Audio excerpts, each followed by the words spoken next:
customers in a row, and each of them gave $25 tips on all, like everywhere. Wow, just because you were working on a holiday. Yeah, I was like, I need to do this more often. Unfortunately, it's not always that way. Yeah. All right, so now that I got this guy set up, so you guys can see me in that camera, you already know how this works, so I'm going to demonstrate what we're going to be looking for tonight. This one is set up to the black, cold, white, hot. Okay. So black and blue are our coldest areas. Mm-hmm. So really what we're looking for, you guys can see me, I'm orange, red, and yellow, right? At least I should be. Right. But if we see something blue or black come across one of those colors intelligently, that's really what we're looking for. Okay. The darker the blue, the better, because that's going to be a bigger variant of whatever the hottest color is in there. I will just tell you that to have a nice base temperature, you want to try to keep somebody's skin intact in view at all times, because it's going to fluctuate. Okay, so with that said, when my skin gets in there, all the stuff that was over here now turns into a blue or purple or something, maybe even a red. So the orange, yellow, white, those are your warmer temperatures. So you are going to keep this horizontal, just like this, all night long. Okay. And the red square that you see on the left-hand side of the screen means that it's recording. If it turns to a circle, let me know. I'll have to splice some video together. But the easiest thing to do is literally just hold it like this. And, you know, obviously, you don't have to watch the thing all night. Yeah. I just need you to be a cameraman. Yeah. I'm going to watch it in the morning. Yeah. So even if you miss something, it's perfectly fine. So that one goes to you, my man. Cool. I have to mention your glasses are fogging up. Your hand's right over I just took mine off. Oh, yeah. I can't do it. Like, I that's pretty much what... You put them in your purse? Yeah. I was trying to figure that. I mean, I don't actually need them unless I'm doing computer work. Yeah. I'm like off one prescription in each eye in opposite directions. So that's the only reason why I wear them. Gotcha. So I pretty much have to wear mine when I'm writing, of course. Yeah. I have a pretty large computer screen, you know, that I work off of. But even when I'm doing your guys' work in the morning, like I'm looking up different things that I didn't know about. And I'm reading articles. Oh, this makes sense. That makes sense. That kind of thing. So spirit boxes. These are a way to communicate with the dead. Okay. It's basically a radio sweeper. So think of it, it's going to go through all of the FM radio stations at a very quick rate. On your TV shows, it's the annoying white noise that you hear, and then Zach Vagans tells you what he thinks he heard. It's all BS. So this one is a little bit different because you can set the speed. I want the radio chatter to come through. I want the DJs, the song lyrics, and the commercials to actually come through a little bit at a time. Whatever you can make out, it's a 50-50 chance it might be communication. And then I can tie it to something that actually happened relevant to the location of where we are, a person I'm talking about, or something even on our tour. It might even say denim, for example. You know, dark hair. You know, we don't know. So again, I have seen things you would not believe. This is very real for me. And the cool thing is it's going to record the entire session, even when it's on mute. So even when I'm telling stories and I say, let's go ahead and turn that down, it's still recording for us at a nice even level, and it doesn't record any outside noise. So it's not going to hear us talking. So it's literally just recording the radio waves. It is.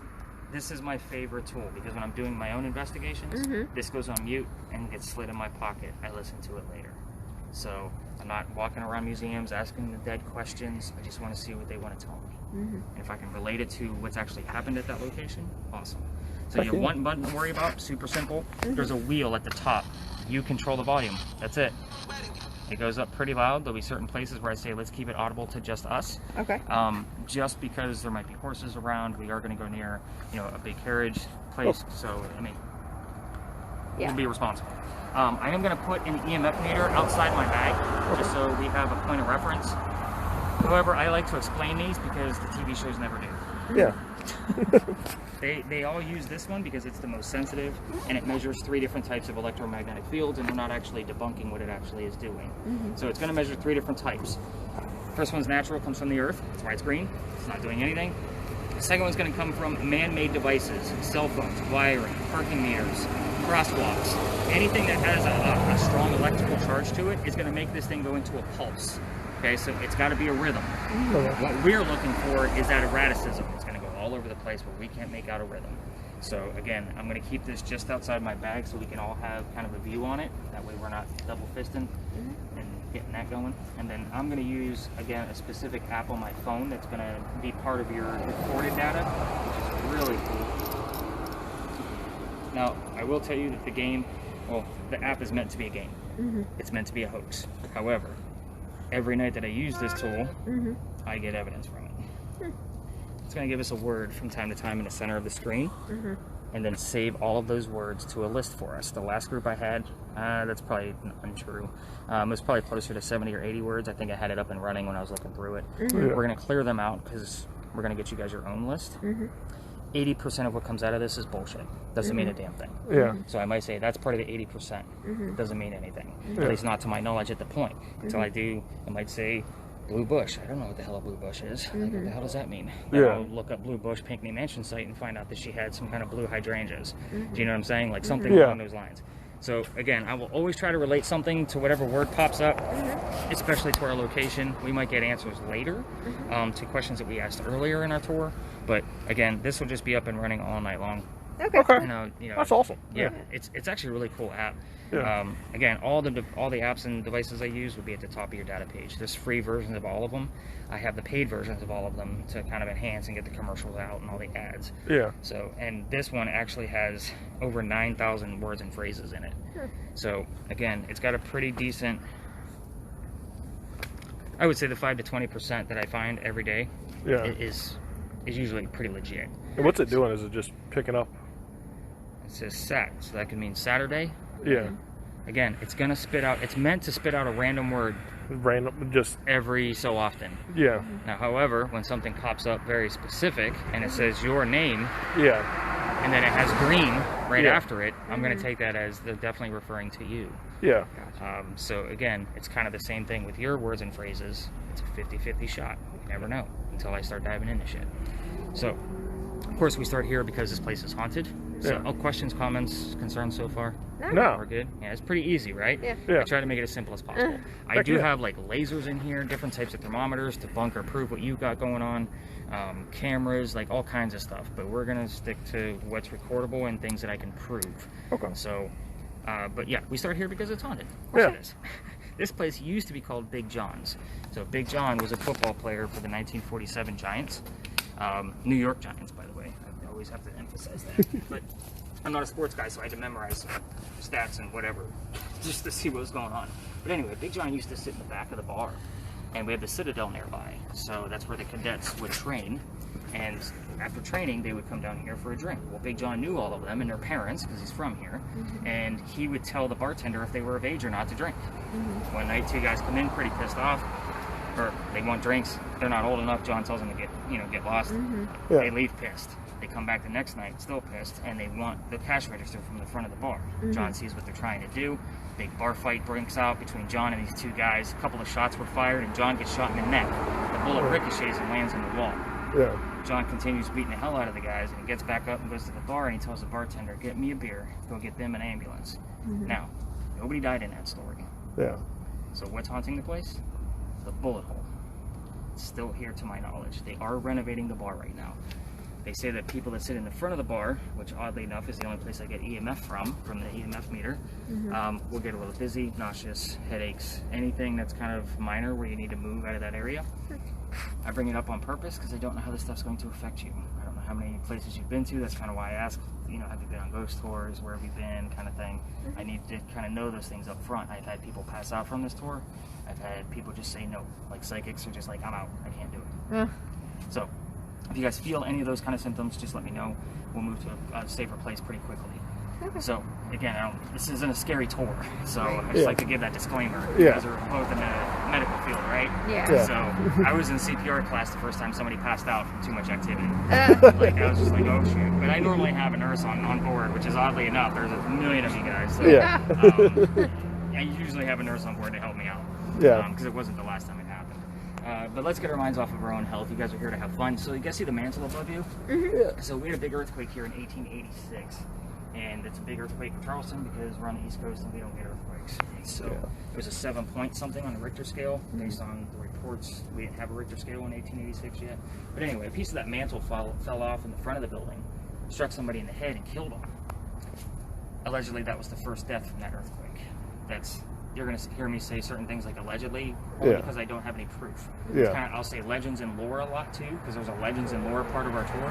Where I kind of like to give you just some of the stories. And if we get evidence from it, great. I've had it in the past. It's just not likely. So I'm really honest with that. But you guys ready to go ghost hunting? Yeah, let's do it. All right, we're gonna head this way.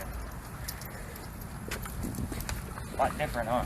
Yeah. Wow, that's awesome. So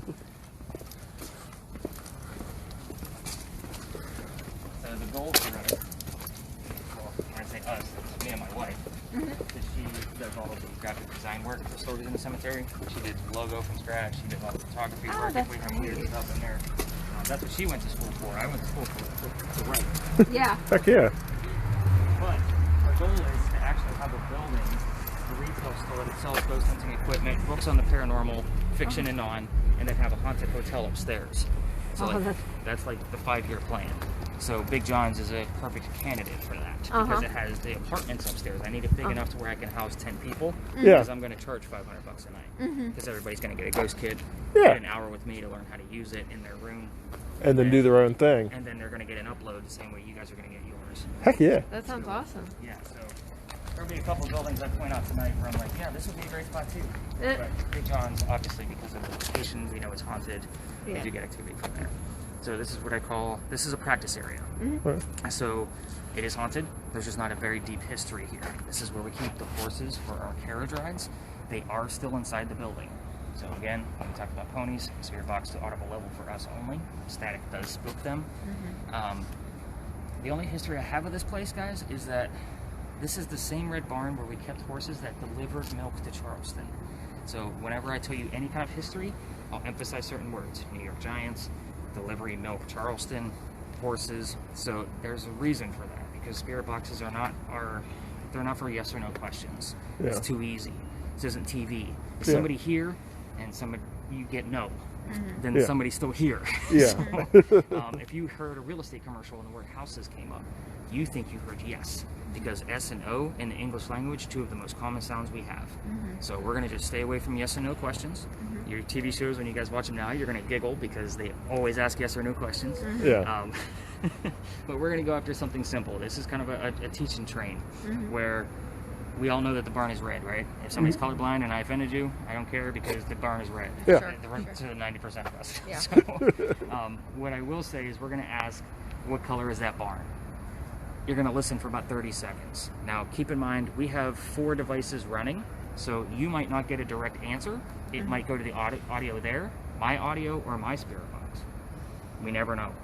It can literally go anywhere. I have 3, normally on a group of 10, I have 3 spirit boxes running. So the answer can go to any, that's 5 pieces. So 3 spirit boxes, audio.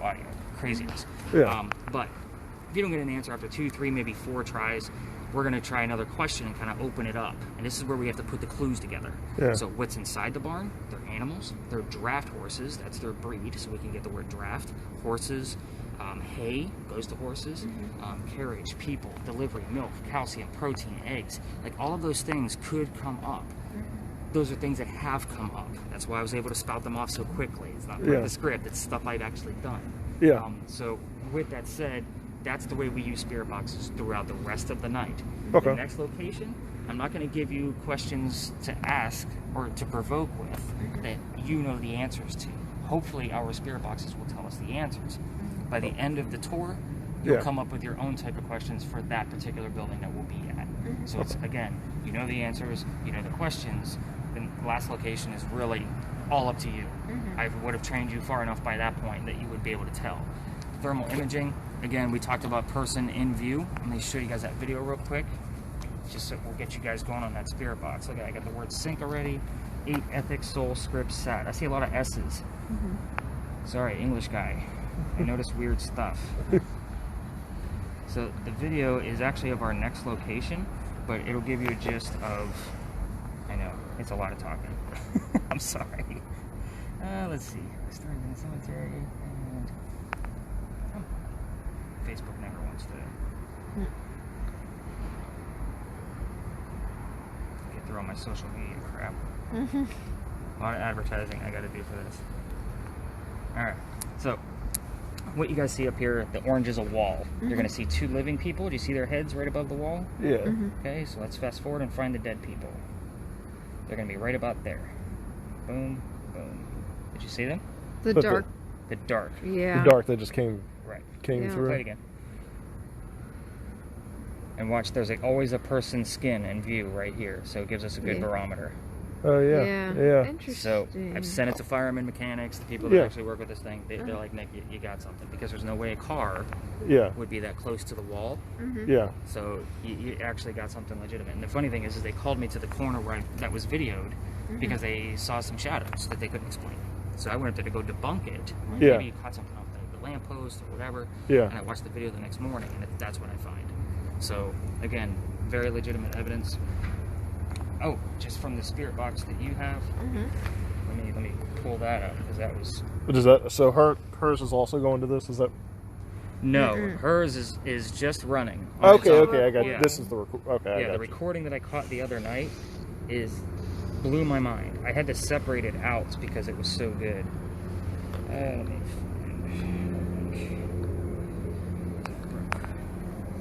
Brooke was like, her and her son were like floored by it. So, what you're going to hear is "Just Leave Us Alone." So let me turn up the volume real quick. Oh, come on. Really? Why are you not playing? Yeah, I've been shopping for shoes, can you tell? Targeted marketing.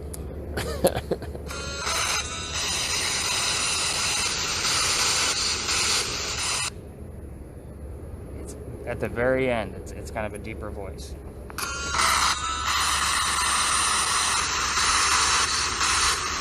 Oh. yeah. It's not the radio. That's a disembodied voice. That's the kind of stuff I'm looking for in the next day. I don't get a whole lot, but what I do, it's especially when I can make it out, and I can play with the audio and take out some of the static and make sure I amplify the voice. That's how I was able to hear "Just Leave Me Alone." I have enough software to be able to mess with this stuff all the time. Oh yeah. So, all right, let's get that spirit box turned up, and let's find out what color this barn is. What do you think? Are they gonna tell us? Keep going. Let us all hear it. I usually go based off of whatever the EMF's telling me. So right now the EMF's giving us a little bit of a signal, which is good. And that's pretty erratic, I would say, so we're probably in a great spot. Yeah, that's going pretty nuts. So sometimes in this lot, it'll go crazy at the beginning. Sometimes it'll wait until I'm all the way out. And it'll say, wait a minute, I do have something to say. So I get excited when I have two pieces of devices doing something. Yeah. So that's kind of how I base what I watch and what I listen for the next day, is remembering what happened here. Okay. So that this is my first device that's going nuts. Now I'm going to listen. So if somebody's actually hanging out with us, tell us what color that barn is.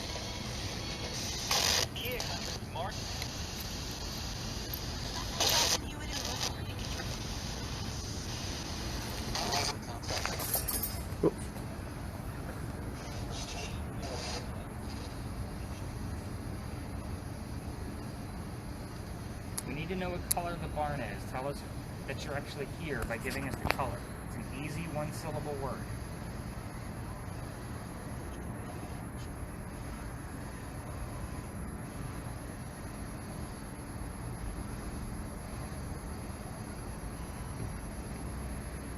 Now, even that can be coded.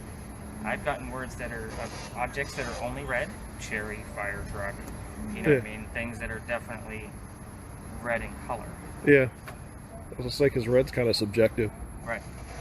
I mean, it can be. But the reason why I chose that question is because it's very definitive. The barn is obviously large enough Yeah. for us all to agree on. Yeah. Passed away. So we can also get members from Big John here, or a stable boy. I never know what I'm going to get in here. So with teammates of Big John or Big John himself, I usually ask for a jersey number and a first name. If I can match up Frank to number 67, boom, evidence. %. We're looking for the color of the barn.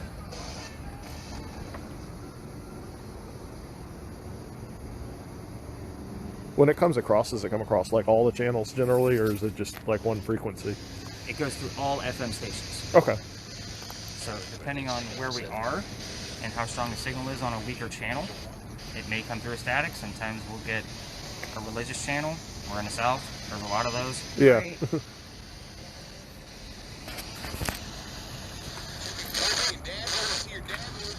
Brad was here. Yeah. That's interesting. Transaction, happily.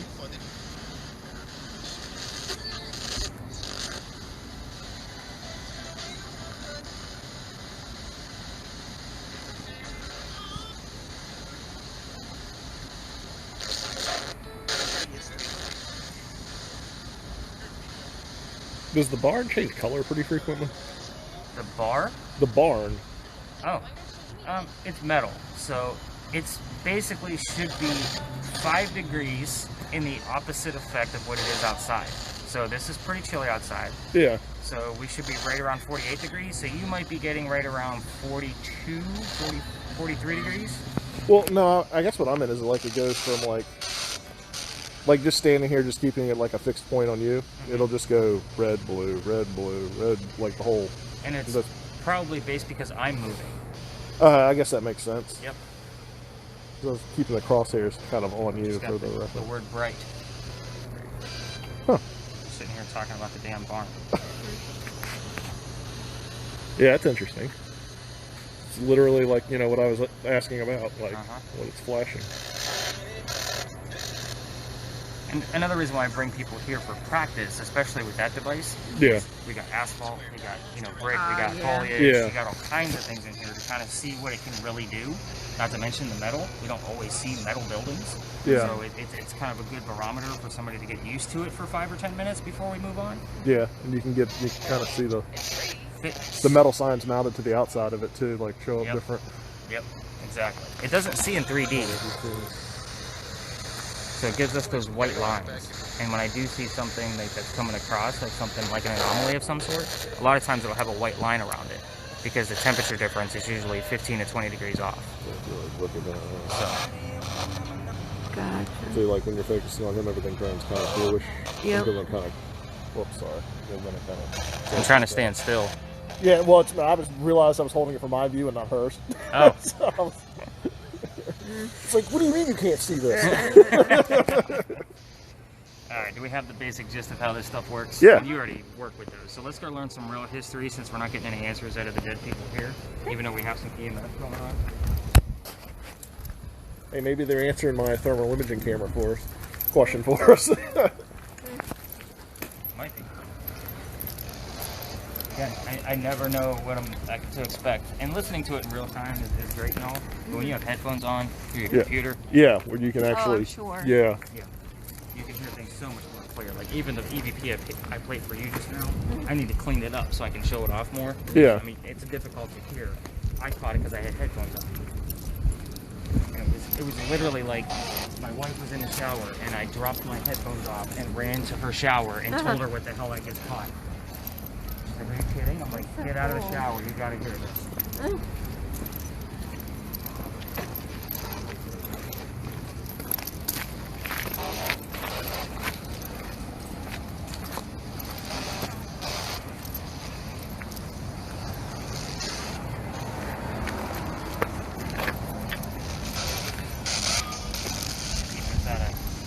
Harm's way because that's the only way in and out where we just came in. Okay. So cars like to fly in here. It's Tuesday night, by the way. We should Yeah. have the whole city to ourselves. Yeah. So we can go ahead and turn that guy down because there's a lot of history here. I know, yes, it's another parking lot. Georgia Ghost Hunting wasn't pretty. But this is home to the Eliza and Charles Pinckney mansion back in the 1750s. So their mansion sat in the front facing East Bay Street. Eliza's garden was over there to the right and came all the way across, but it was mainly to the right. And we're standing where the slave and servant quarters would have been. The other goal for Stories in the Cemetery is to rebuild the Pinckney mansion and make that our story. As a dedication to Eliza Pinckney, which I'm going to tell you her story here shortly. Happy Women's History Month, by the way. Yeah. It's a big deal for me because I talk a lot about the ladies. So, Eliza, by the way, also, see that lamppost over there in the top right? Yeah. That's the video I showed you. Okay, yeah, that's what I was That corner.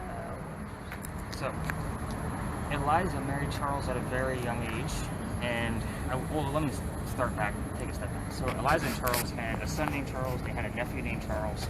There's 3 Charleses right there. The son and the nephew were signers of our Constitution. So that's a pretty big deal for Charleston. However, I hate politics, and we just had an election, so let's move to Eliza. Again, she married Charles at a young age. because Dad was dying over in England, and he wanted all his kids home, and she didn't want to go. So she got married. We're talking 1743, 45 maybe. Mm-hmm. It didn't solidify her citizenship, but it pretty much said, I'm not going there. So they got married. Dad gets better. Eliza was right, of course. And he starts sending her wedding gifts over from England. And I told you she had a garden. One of those gifts happened to be indigo. So you guys have been driving around. When did you guys get into town? Today? Yesterday. Yeah, So you've yesterday probably evening. seen the word indigo. You just probably Yeah. didn't realize it. Yeah, And even Pinckney. We met on the corner of Pinckney and East A Street. yeah. Pinckneys are all over the place now. But anyway, so indigo plants are, they make blue dye. They make our blue jeans blue. You're wearing a ton of it right now. That's how we still use it. So Yeah. it started right here as an experiment. Now, her servants and slaves came from our Gullah culture. So we don't know anything about that. Those are slaves directly from like the middle of Africa. So based on pirates bringing them. So they already knew how to cultivate this plant in our rear temperatures. Obviously, we don't do a whole lot of farming in cold temperatures, but they knew how. So she was able to use Dad's contacts overseas to be able to sell this indigo and make a huge cash crop because the rice plantations were going downhill. Now, the crazy thing about indigo is when you think of royal blue, it's exactly where it came from. When you think about the British Army, you got blue wool, basically. When you think of even the Civil War, blue and gray, those are both made from indigo. Yeah. It's just the gray is less indigo than, obviously, the Union soldiers. Yeah. So, again, indigo is a very big deal for us. And Eliza has done a crap ton of stuff for this country. So, indigo pretty much not only just saved Charleston and South Carolina, but it saved all 13 colonies. So, it's a huge deal.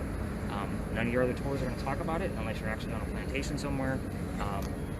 Or jazz. That doesn't make any damn sense, does it? Yeah, none of that stuff makes sense. So Eliza likes to come through here, so there's a lot of weird things about her life that you can ask about. Obviously, I told you she got married at a young age. I didn't tell you what the number was, so there's one question. You can ask anything you want to about her death, how old she was, what did she die from, where did she die, Yeah. where is she buried, and which U.S. president was a pallbearer at her funeral. If that tells you how important she was, a president carried her to her grave. Oh, wow. So that's a big question. She likes to brag on it. And that was actually something I learned from doing the tours. It wasn't in any of my history books and the stuff I did to become a tour, whatever, because I still don't consider myself a tour guide. Yeah. I take people ghost hunting. It's a lot different. But anyway, so those are really good questions. You can ask what happened to the mansion. You can ask how many children she had. Just don't poke around with what the kids did. Okay. When you do that, there's a tragedy involved that might come through and will pretty much eliminate any future activity we're going to have throughout the rest of the night. So, I haven't checked the EMF meter yet. Do you guys see my light's blinking, which is good. It hasn't been for the past 2 weeks. You see the blinking light back there? Yeah. So that is kind of like the energy, that's my barometer for here. Oh, look at that. Cool. So normally what happens is this place is so chock full of energy and all the EMF are being roused about from the Pinckneys that it will normally go over to that very weak light and influence that one weak light. Now the one to the left is obviously pretty strong, has great wiring, yada yada yada. But if we hold this guy up, you're not going to be able to get it, but it's only because this thing over here is so strong. Normally you'll get a pulse on my meter and then a quick pulse over there. If you videotape it, it's within 2 frames. I've done it dozens of times and I've tested it. Like it's nutty. So Wow. It is pretty crazy.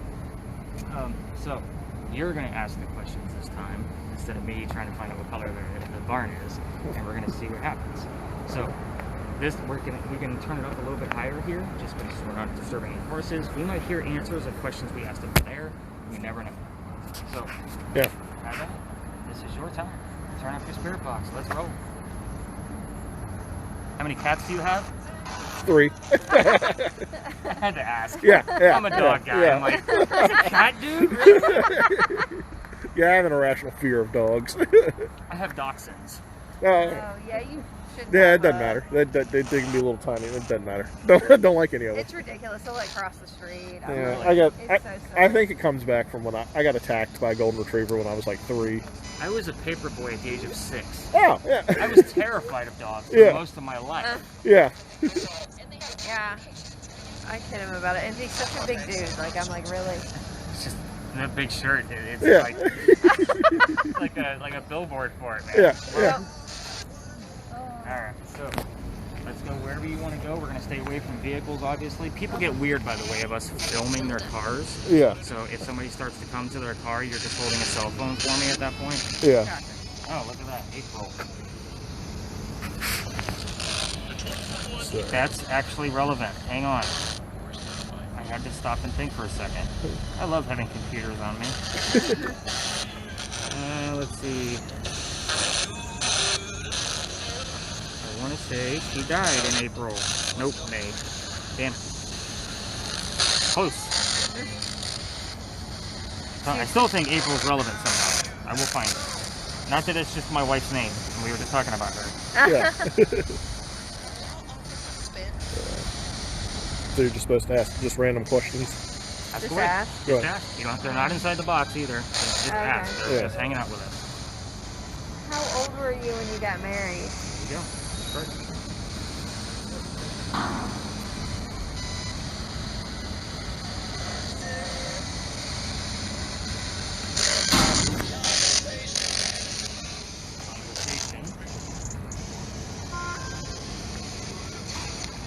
Journalism.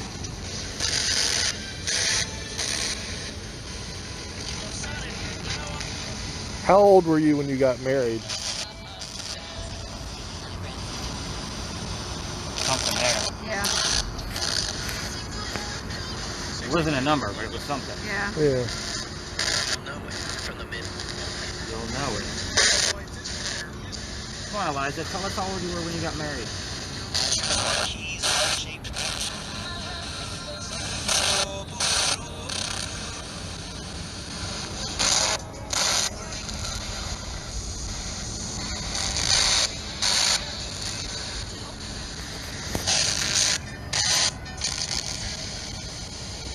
Maybe closer to where the house was instead of the servant quarters. Still getting a reading? Yeah. And none of the devices are on in my bag, by the way. I get people trying to debunk me all the time. Really? Oh, yeah. You'd be so surprised. I probably have, and I stopped asking where my skeptic was, Yeah. just because it ruined my mindset to Yeah. keep everybody else happy. Yeah. I used to ask them, but I would always give them that, so that way I have their audio. And Yeah. It was hysterical the next morning. This guy's a joke, making me hold a damn cell phone all that long. You know, that kind of thing. But I get heckled all the time. How many buttons do you have in your pocket to make that meter go off? You know, are you fixing the radio stations? Is that a recording in there? I'm like, come on. Seriously? Also, why are you gonna come and then heckle something? Like, I just. A lot of times I get dragged by a significant other. Happens all the time. And my ratio was about 1 per group of 10. I always have one. One guy that just thought it was a joke. Sounds about right. It's like, you know, I give that explanation at the beginning of me writing and all that stuff, so that way everybody knows I'm taking it seriously. Yeah. You know, I'm not a run-of-the-mill tour guy getting $2 per person. Yeah. This is my career. Yeah. Like, this is what I do for a living. Oh. So, I am originally from Ohio. And it already gave us my wife's name. That's interesting. Which my wife is from Pennsylvania. I'm telling you, I still think April is relevant. I think that's one of the kids' birthdays. It's almost like they're directing things at me. And just leave me alone, it came from here, by the way. So they might be pissed off at me, because I'm here twice a night. Yeah. Well, you caught the recording of how long ago was that? That was Where they were walking through. September-ish. Okay. Yeah. I have another EVP that I caught with a reverse spirit box. Yeah. Where I had 3 different devices line up. Yeah. So that spirit box said, "I'll fix you," which I didn't catch in real time. Yeah. But I heard baked beans breakfast. A reverse spirit box sounds like gibberish. Yeah. So when words come through, like legitimately, Yeah. they come through in forward motion. Okay. So I heard baked beans breakfast in real time. Yeah. And then the word tea shows up on my word list, Yeah. all within like 4 to 5 minutes of each other. Yeah. I'll fix you baked beans breakfast and tea. That's a breakfast in the UK where Eliza's from. Oh, okay, yeah. So I didn't know that, like, and I didn't even catch all of the. Yeah, she's Yeah, it's like Katie. a traditional Yeah, Katie's. breakfast. Yeah. I had no idea. One of my guests told me. Yep. Because we didn't get all of the extra elements, the I'll fix you and tea. We didn't Yeah. have that yet. I Yeah. caught it the next morning. Yeah. Yeah. And looked at the time frame and lined everything up. Boom. All within 4 to 5 minutes of each other. Like, I'll take it. That's huge. Heck yeah. And it all came from here. If I were to have a grand finale, guys, this would probably be it. And I know I'm talking and you're trying to listen. I'll shut up. But this is a big place for me. Yeah. That's another reason why I want to, find out what happened. So, Let's try another question. See if you can get something else out of it. How many kids did you have?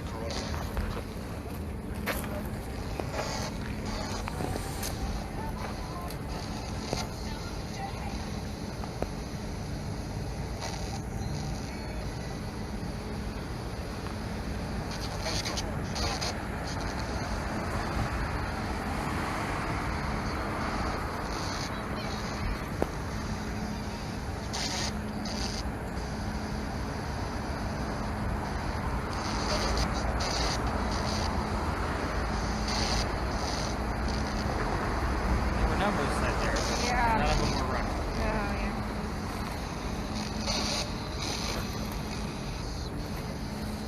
Who was the president that was the pallbearer at your funeral?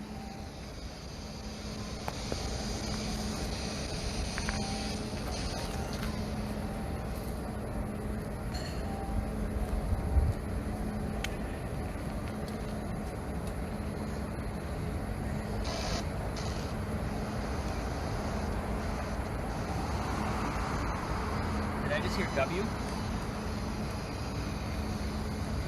There's a clue.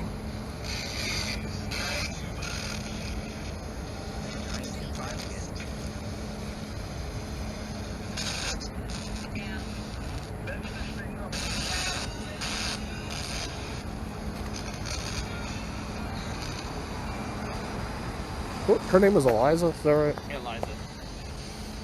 Oh, one of the other weird facts that I didn't show you. She was the second wife named Eliza from Charles. Both Elizas went by their maiden name, so Eliza blank Pinkney, and they both start with L. A lot of people want to know which one we're talking to. So, but only one of them was all the details that I told you about earlier. Yeah. It was an insignificant first wife. So.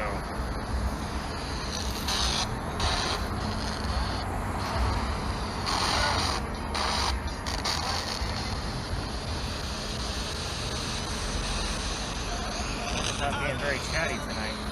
Eliza, I know you might be angry. I heard you said this earlier about leaving me alone.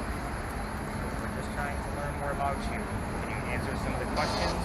How old you were when you got married? Who was the president at your funeral? What was the other question?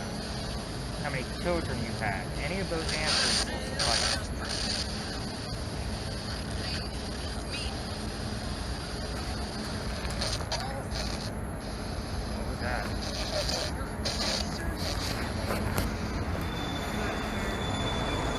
All four, which would be an answer. How many children? 4. She had 4. Huh.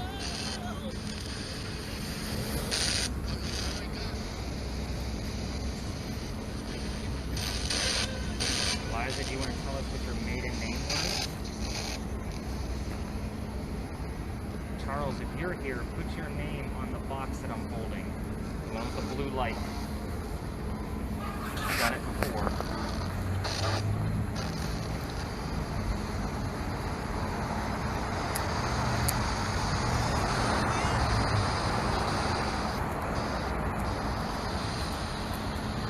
So whenever I'm doing, I kind of think of the time period. I don't say this device, gadget, gizmo, cell phone, whatever. I'll never call a device out by what it actually is. It's always a box with a light. Yeah. And I say what color the light is. And it's, I mean, they all have different lights. Yeah.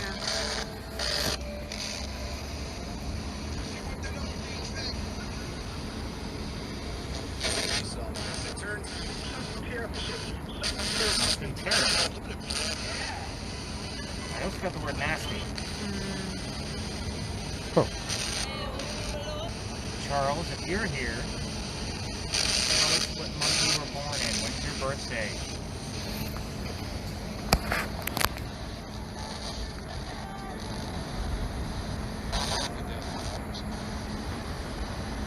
What did it say? I heard the death of something. One of the death of those, I'm not sure.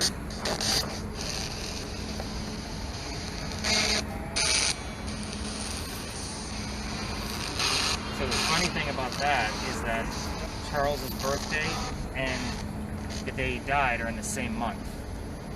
Huh. So a lot of times I'll get that month that comes up twice, and it's kind of him sneaking his way in.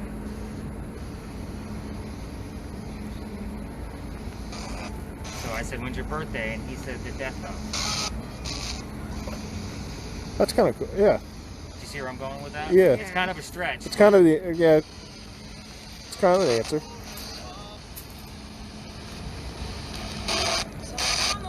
Charles, can you tell us what your political position was? What was your job? Your title? All around the yard.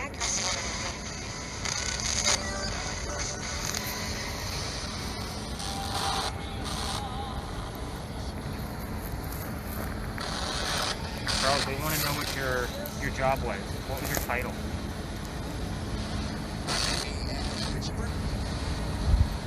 Did you say average worker?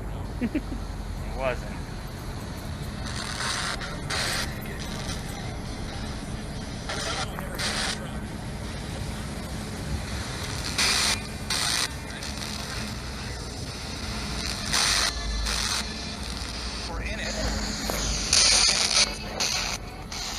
Doesn't feel like we're getting strong enough answers here. Yeah.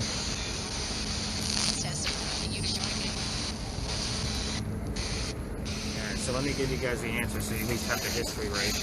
Yeah. Eliza Lucas Pinckney is the one we were looking for. Lamb was the first wife, Eliza Lamb Pinckney. But Eliza Lucas died at the age of 70 in Philadelphia. She was up there for breast cancer treatments, which is what she died from, and it's also where she's buried. So she's in Philadelphia. And you gotta remember, breast cancer in the 1790s, we weren't even sure what the whole breast cancer was yet. Yeah. So we're going based off the medical records. So I've gotten the word cancer here several times. Like, what'd you die from? Cancer. It's just odd. And I was like, okay, we'll see what happened there. George Washington was the pallbearer. Okay. Yeah. So when you said it was W, I was. Yep. Well, the reason why I even brought that up is because the other night I was here with that mom and son, and they had the letter G showing. The funny thing is that Eliza had an infant that didn't make it, and his name was George after her father. So we have George the father, George her son, and then George Washington. So I never, but the reason why I even know about George Washington is because the EVP that came through was George Washington, twice, 1 week. I'm like, there's got to be a connection there. So there was one. Let's see, what else? What else? Oh, she was 22, and Charles was 45 when they got married, so there was a 23-year age gap. 4 kids, we figured that one out, and it's funny because sometimes I get the number 3 as well, which technically is true because the other one was an infant. We don't know if the baby was days old or if it was weeks. Yeah, because it was the same month of the birth of the month. Yeah. I got the word machine. Charles was born in October and he died in October, so I'll get October that shows up twice, or come through twice. And he was a governor. So, again, the word governor. Okay. Yeah. Before too. Pretty not average man. Not an average. Average worker. Not Excuse even me. close. Watch this guy drive like an idiot. He's in here every night. I think he works at the restaurant. What else did we have? Oh, the mansion caught fire during the Great Fire of 1861. So obviously about 70 years after, about 68 years really, after Eliza's death, but the house was still in the family, and the fire went from Peninsula Coast to Peninsula Coast. So it basically started here and worked its way to the other side. Okay. Like, that's how big it was. Charleston has been through dozens of fires, and they're all the Great Fire of whatever year they happened in. Yeah. So 1861, this was a big one for us because it covered a lot of, what's the island? Like the peninsula, is it like 3 miles wide? Something, yeah. They were telling us that, like, in one of the carriage tours about, I guess, where it burned, like, it was like 80% of the buildings or something like that. I mean, the only pictures we actually have of the Pinckney Mansion is after the fire. Oh, wow. So, however, in her daughter's book, she interviewed one of Mom's friends, and she gave a full description of the interior of the house. So, room sizes, what was inside each room. That's really, if I were to actually rebuild this thing, that's all I have to go on. So, it's going to be an amazing feat if I can get it out of the hands of the commercial hotel that's about to go here, and they've never done an archaeological dig on this site. We don't know if there's slave tools under here. We don't know if there's artifacts from the Pinckneys. We have no idea. And that would be the first thing I do. Right. I would have it. So they're going to put a hotel here? It's already supposed to be here, so I don't know what's going on with the lot. If I can get it away from them ahead of time, I just need to $8-10 million. Yeah. They would buy the lot. That's all. So, but Big John's, I want to say, goes for about 1.6, and another building I'm going to show you later on is about 1.4. So, the dream would be have this and kind of resurrect it, see what will happen. But see what happens. So from here, guys, we're actually going to go up 4 blocks. The EMF's going to go crazy because of the parking meters. You can keep filming if you want to. Obviously, keep it going. Are we still on a square? Yep. Nice. Good job. You're saving me a lot of time. Splicing takes time. Most people, like when it's a small group like this, they don't listen to the spirit box, but what I'll be listening for tomorrow morning is names. I'll tell you why when we get to that specific location. Okay. You guys said you took a carriage tour earlier, right? Yeah. So you guys may have gone past Lodge Alley before. You may have pointed it out to Cobblestone Road off of East Bay Street. I don't think so. I think we went. They said it was like a lottery thing, so I don't know if we went that way. Depending on which part of the city you went around, I don't think we went past there. Yeah, they said we pulled up to they said because I guess they won't want the carriages going the same direction. You pulled up and some city representative pulls a Plinko ball out and is like, all right, this is the route you're going. Oh yeah. So I don't know we have no clue which route we're actually, but they didn't point out any Cobblestone Street or anything. We walked across one when we were walking around here, Cobblestone Street, but. Well, there's a lot of them. Yeah, okay. So, no, they didn't specifically point that out. She just kept pointing out all the churches that had burned down. Yeah, there's a lot of them. She's like, every building here is not the original. They all burned down at one point or another. Exactly. There are some things about original buildings I will show you. We're actually going to go to the oldest government building on the East Coast. So, cool. That's like the grand finale. Okay. So, am I boring you to death yet? No. Staring at gadgets and machines? No, it's definitely more, like I said, if we don't catch anything at all, it's... They were one of the few houses to actually have columns. Oh, wow. We're going to take it. Hell yeah. Well, like I said, man, even if we didn't... Just like doing the ghost investigation, if we don't catch a damn thing at all, we're more than satisfied. It's cool as shit to just have the technology and the stuff, you know what I mean? Right. And to learn what you're actually doing as opposed to... Those shows don't really, you know what I mean? They don't tell you anything. No. Also, I don't trust half of them. You know what I mean? Yeah. With the spirit box that you're using, there's a lot of research on that. Because the other one that I use is the normal one you see on the shows, the little SB7. Yeah. The speaker sucks on it. I have an attached ball speaker on it. You can't verify anything, so I usually give it to 2 people. So if you guys were in a group of 10, I would give it to you, and you guys would have to share it, so that way you can verify what you heard. Yeah. And we're outside, so it's not like it's amplified in your ears. Yeah. Right. I'm not going to ask you guys to bring headphones. Yeah. So it's a nice extra piece to have. It's just I'd much rather do sound. Yeah. No, I think we lucked out just having almost a personal tour. Well, we did have a personal tour. Well, even if there were 8 other people, it'd still be a personal tour. Yeah. That's just No. I mean, that's Yeah, and what's nice is you guys booked a later tour, so people are scattering. Yeah. This is cool for us, like I said. So Right. nobody's coming. We're gonna go.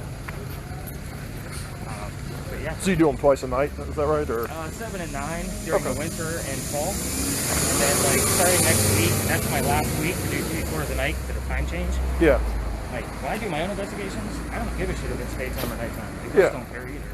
Yeah. But for ambiance of going to my shows tomorrow, Yeah. I gotta. Most people want to do them at night. And... Yep.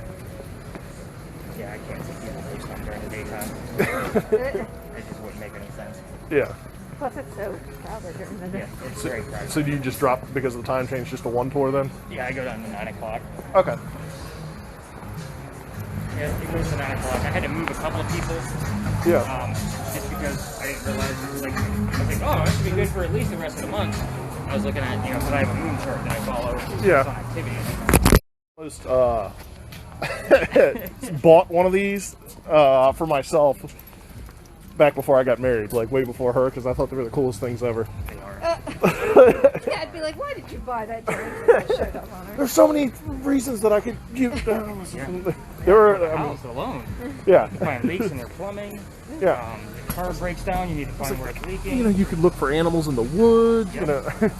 Well, there's, I think, 12 different settings on here for color variation. Yeah. That one is probably the one I have it set to. I don't want to say it's the easiest to use, but it's the easiest to use. Gotcha. Yeah. We get called for people that aren't used to watching it. Well, we get called out all the time, and I mean, like I don't know. Some people don't understand exactly how they work, and they think that we can just like their X-ray vision. Yeah. We get called out all the time for like missing persons, and they're like, "Can you use the tick to scan the woods?" I'm like, "Yeah, it'll scan 3 feet like in front of you. Like it doesn't go through things." Like, unless it's a trash bag. Yeah. What I did I'm like, I can see 5 feet into the woods. I don't know what you want to look for. Through windows. Yeah, it reflects back at you. Yeah, it'll actually look at it as an object because it's solid. Yeah.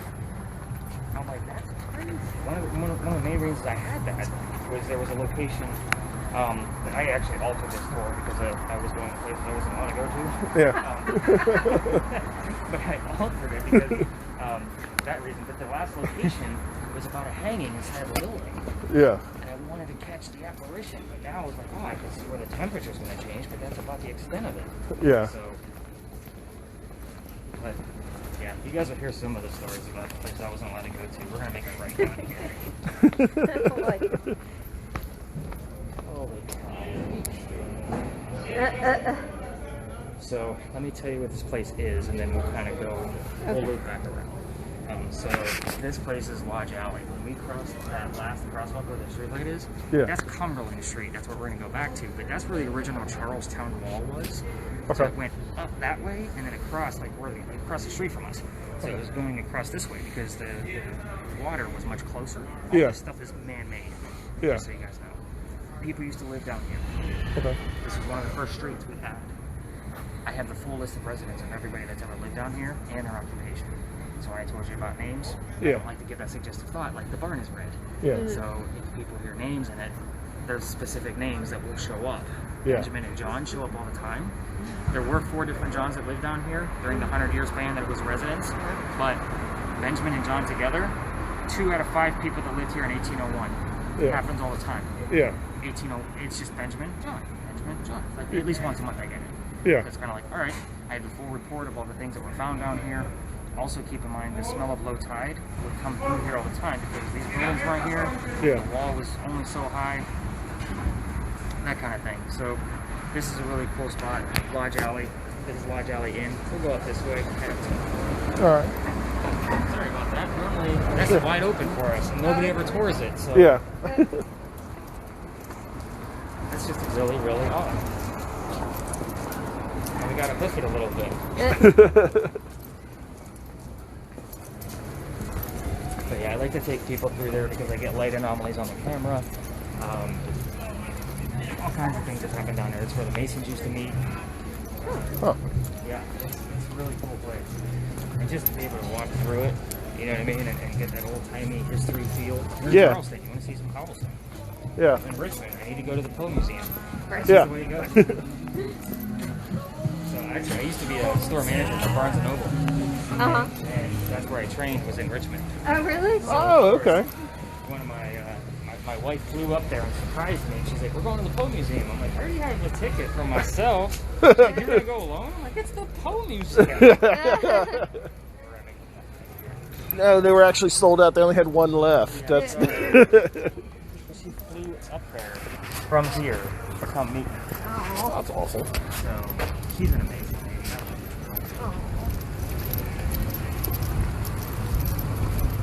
But this is where the original Charlestown Wall came from. There's a wall. I'm trying to get to the gist of Charlestown. So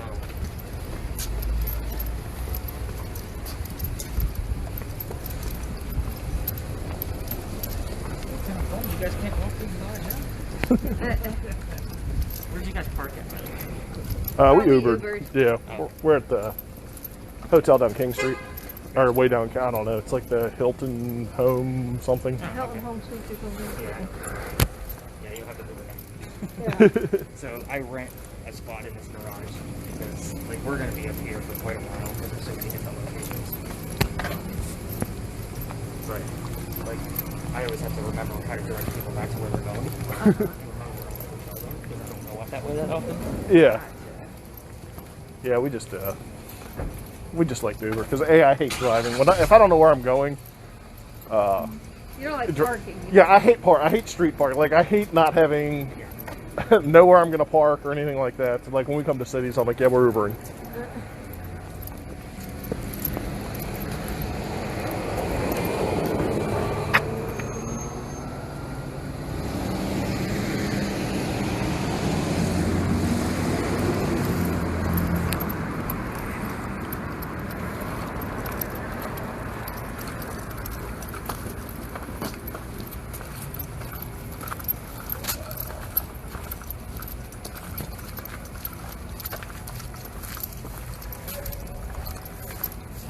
That was one of the guys that can give us a ticket for mask.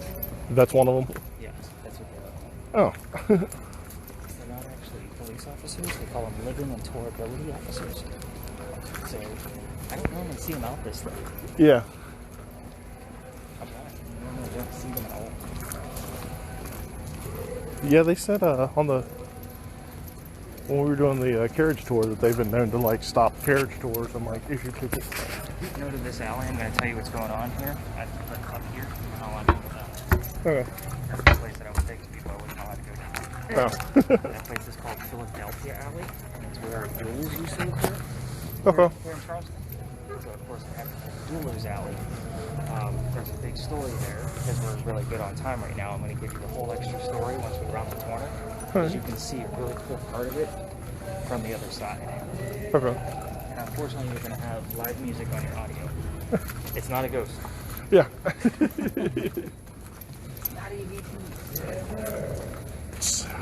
I feel like he's saying yes, sir.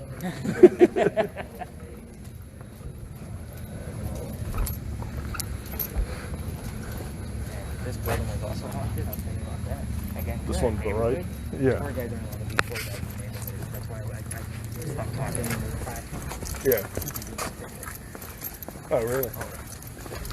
Just for walking around or Or being a tour guide in the neighborhood. And we're going to be in this area for, like, I don't normally look at time. But, okay, so it's 10 o'clock now. So probably the next 30 to 40 minutes, we're going to be in this area. yeah. Like when we come out of Lodge Alley, in the neighborhood, I tell people we got 3 friends just go hunting. Yeah. So, Well, I mean, we flew in and hang out with Nick. I knew him from Barnes and Noble. He was my short on Barnes and Noble in Richmond. alright, so that's the alley I pointed out to you, Philadelphia Alley, where the duels occurred. You see the doorway back there? In the wall. Yeah. Yeah. So in the event there was a death from a duel, which most of the time there wasn't, by the way, it's a big misnomer. The dead guy would be carried through that doorway, over this courtyard, and over to St. Phillips Cemetery. They would drop the body in a grave, and then go celebrate the winter with a pint. Oh. That's why that doorway is there. Your other tour guides won't tell you this little tiny shit like this. But I found it really relevant to my job. So, Yeah. but Philadelphia Alley is the duel that occurred there that everybody talks about. It's a really cool story. It's just sad that we're not allowed to go down there anymore. It's residential. Yeah. So it is the most gorgeous spot we have in all of Charleston too. So when you guys are walking the city throughout the week, look for Philadelphia Alley, day or night. Go there on your own. They can't get you for, just being the two of you. Yeah. Yeah. I just can't take you down there. But anyway, 1860s I think it was. Doctor moved down here because he was supposed to get married to his fiancée Amanda. Amanda just inherited a bunch of money from her dead parents. The attorney that was handling all that money said, "You're not going to get married. Send the doctor away. I think he's just after your money." Yeah. So the doctor moves to Charleston to prove that he's going to start his practice, and he's going to get Amanda down here too. Yeah. So he moves down here, and a coachman that brings him into town for a place to stay, set him up to be robbed and killed. So imagine, he's a doctor student, so he's dressed pretty well. Yeah. So somebody walking by sees what's going on. His name is Ralph Isaacs, and he says, "You don't want to stay here. Let me take you somewhere else." We're on Church Street, so he takes me to 59 Church Street, which is that way. Okay. Pretty far into town. Yeah. So the two become friends, obviously. Ralph Isaacs is an attorney here in town. He's a local, and the two become friends. The doctor's making a lot of money. He becomes known as the whistling doctor. Because the man is going to be moving down soon. He's proving his point. Yada, yada, yada. Ralph, again, just an attorney.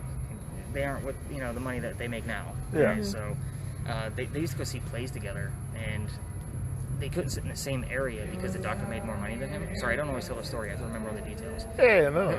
So the doctor got better seats. Yeah. So they talked about these plays on the way home. One night, they go see William III from Shakespeare. The doctor loves the new actress. Ralph doesn't. It turns into an argument and then an insult party on the doctor's fiancée, Amanda, back home. So,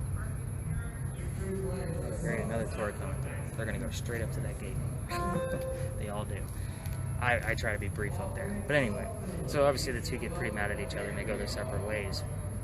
And then Ralph, because he's from here and he has ties to the newspaper, he calls him up and he puts an ad in the paper about what a disgrace the doctor is to the city of Charleston. He charges too much money, he's not one of us, he's not from here. Yeah. So anyway, the doctor sees it, gets pretty pissed and says, let's go to Diller's Alley, let's go settle this. So they go down there, they take their 20 paces, they turn, the doctor points his gun in the air and he shoots. He didn't want to kill his friend. However, Ralph had one shot and took it out on the doctor's kneecap. He didn't die. His friends picked him up and carried him home to 59 Church Street. Yeah. He dies 10 days later. He's a doctor, can't heal himself. So, the story goes, as you walk through that alley in the middle of the night, it is quiet as quiet can be. Even though it's only 3 blocks away from East Bay Street, the big hustle and bustle, it's quiet. Yeah. They say you can hear his whistles and or the gunshots. I've caught whistles. Some of them I can debunk, some of them I can't. Yeah. We get a lot of hecklers because everybody knows the whistling doctor story. Yeah. I also like to take people down there because of the age of the bricks down there. The bricks get older as you walk along from Cumberland over to Queen Street, and towards the end of Queen Street, right outside the mansion that's at the end, there's a handprint in one of the bricks. And the reason for that is because those bricks were sun-dried by slave kids. They literally had to turn those bricks every hour. And sometimes they put the wrong side up. There's a full handprint on the top, and you can see that it's so small that it's of a child. Now, the previous owner of that mansion would claim that those handprints and fingerprints and swipes in the bricks, because you could see the swipes too, where they're turning them, that they were false, that they were planted there. And there's no way that they can be, because they're in 3 different locations around Charleston. Here, Boone Hall, and I want to say Middleton Place. I can't always remember which one it is, but if you type in handprints Charleston and Google, a little Post and Courier newspaper article will show up and tell you which 3 places that they're in. But it's pretty remarkable to see. But now this new owner put a stop to us touring down there and all kinds of craziness. Yeah. So while he's telling that story, because we're going to end up over there too, we're going to take a quick glance at a sign up here. And I used to get all kinds of things on the spirit boxes wrapped around the doctor and Ralph. So hopefully something, because I was telling the story, resurrecting it a little bit. So this is St. Phillips Church. This is the tallest steeple we have. It's named Church Street after this church because it used to be Dock Street. This was the only building that couldn't move when they widened the road, so they renamed it Church Street. This sign right here is basically the reason why all the ghost tours stop here, and we're going to be pretty brief so he can come over. It says the only ghost at St. Phillips is the Holy Ghost. There's a reason for it. They don't want jerks like me hanging around. She's like, yeah, you're a jerk. You're right. 1888, a young lady died 6 days after her stillborn child. Her name was Sue Howard Hardy. In 1987, we have a photographer in town. He's taking pictures of all of our cemeteries. He captures a full apparition of a woman wearing a shawl and a baby basket next to her. It's 1987. No cell phones, no Photoshop, none of that shit's around. He sends it to Kodak to try to get it debunked. Kodak can't debunk the picture. I don't show the picture, some tours do. It's cursed. I'm very superstitious, as I'm sure you can imagine. Females that hold it, you're going to get the same symptoms I told you about at Big John's. So don't look it up on your cell phone. Pregnant females that hold it, you're not going to have a good pregnancy. I'm not getting a phone call 9 months from now saying, we had a great time on our vacation, but Nick cursed me. So I don't show the picture. If you want to look it up on a computer, if you want to look at it on his cell phone, whatever you want to do, it's an amazing picture. For guys like me, it's like, holy shit. But don't look at it on mine. Don't look at hold it. Don't hold it. Okay. Don't hold it. Oh, okay. That's the curse. So that's the big thing with the cemetery and why everybody stops here. They make it this big dramatic thing. However, while we're here and he's still over there, notice that there's 2 sides of the cemetery. We went over there and did that one earlier. This is one of the places we just wandered in after the tour. Did you see Calhoun? Yeah, The sarcophagus that was up? Yeah. So Calhoun, that side is for everybody else. Because it'll look like it had been replaced. Or is that the one that They moved it. Yeah, okay. 3 different times. This side that we're standing on is for native Charlestonians. That's for everybody else. Okay. So they didn't know if he was from here or not, and as they tried to decipher that, They just moved him. they just kept moving him. He's in a sarcophagus, why not? Yeah. So it looks like they're making our way this way. So we're going to go down a little bit and then cross over. That way this large group can come up.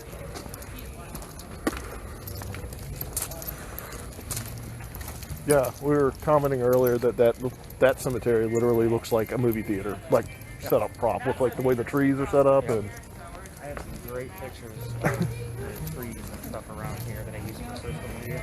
even like what you made, I guess like the indigo or whatever, the purplish plants that are in there too. It's like, Yeah, we probably have it's not going to be indigo. it was once like purplish. I don't know what type of plants they are. We were taking pictures of stuff in there earlier because we were like, this is like the. So that dead tree right there.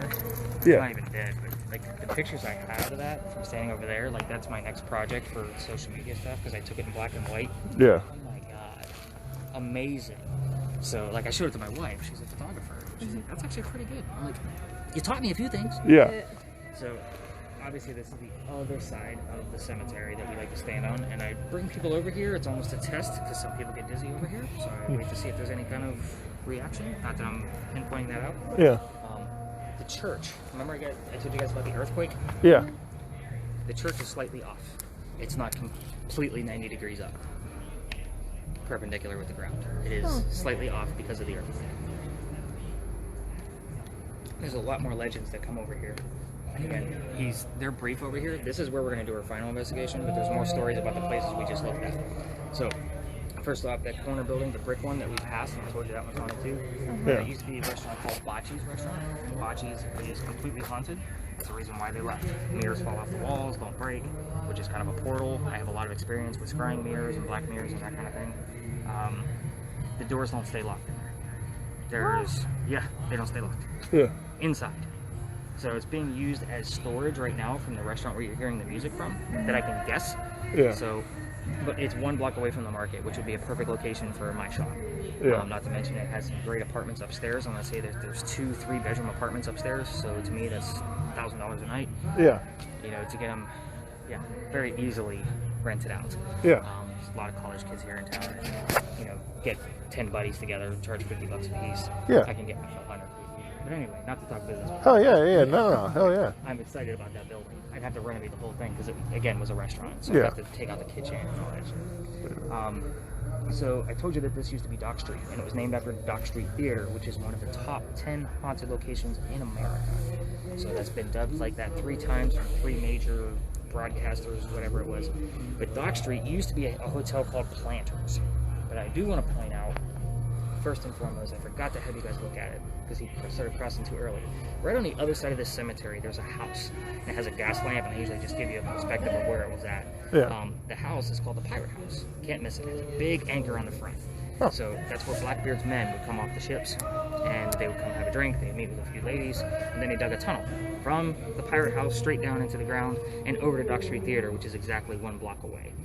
That's a true story because we just filled it in the 1990s. So that's where we can actually say, oh, this was dug in by pirates. Very Yeah. Now, did Blackbeard ever set foot on our ground? No, he did not. He stayed on the ships at the bay. But Dock Street Theater is where the interesting things come into play. So Planters Hotel had prostitution. They did plays there. It was a hotel. It was all kinds of things. So there was a young lady that worked at the church. Her name was Nettie Dickerson. Nettie was past the marrying age of 17. Nobody wanted to marry her at the age of 23. So she seen all the prostitution that was going on down at Planters, so she bought herself a beautiful red dress. She goes down there, she gets herself a job, and she's the best loved girl in the whole place. But she's still not happy. Yeah. So she used to go out to the 2nd story balcony, ponder about coming back to the church. Now, I've tested to see if she could actually see it, because you can walk Dock Street Theater in the daytime. Yeah. It's torrid. So I went up to the 2nd story, and I'm looking out the 2nd story balcony. You could see the church. She wanted to come back. Well, the priest saw her out there one night. He goes down there to talk to her, and a storm rolls in. Lightning strikes the wrought iron banister that she's leaned on, Yeah. and it killed her. Now, I know, very abrupt story. Like, she's Yeah. dead, no big deal. Yeah. But you could see her ghost, in color, which is very odd. Yeah. Every report of anybody seeing her has been in color. You think of a ghost, it's very milky white and misty kind of thing, which is weird. You can see the red dress. But you can only see her from the knees up. The reason for that is because we renovated Dock Street Theater in the early 2000s. Yeah. So when we did that, we raised the 1st floor ceiling So she's walking on the second floor that she knows. Does that make sense? Oh yeah, yeah. So you can only see her from the knees up. So some Because nerd she's like still me, working where she's walking where she always walked before, Right. and we've just moved the building. But Exactly. We changed the building. Now, it took some nerd like me that saw this very short ghost without the bottom hem of her dress and said, what the F? So Yeah. they started diving into the history of the building. Lo and behold, there was a construction. Construction will always throw shit up, by the way. Always. yeah, The other ghost you can see there is Junius Booth. He's the father of John Wilkes Booth, who shot Lincoln in Yeah. the theater. Huh. Ironically, Junius Booth was a traveling actor during the original Dock Street Theater days. So we are talking probably late 1700s, early 1800s. So it was also the same time period that Edgar Allan Poe's mother was a child actress coming through town.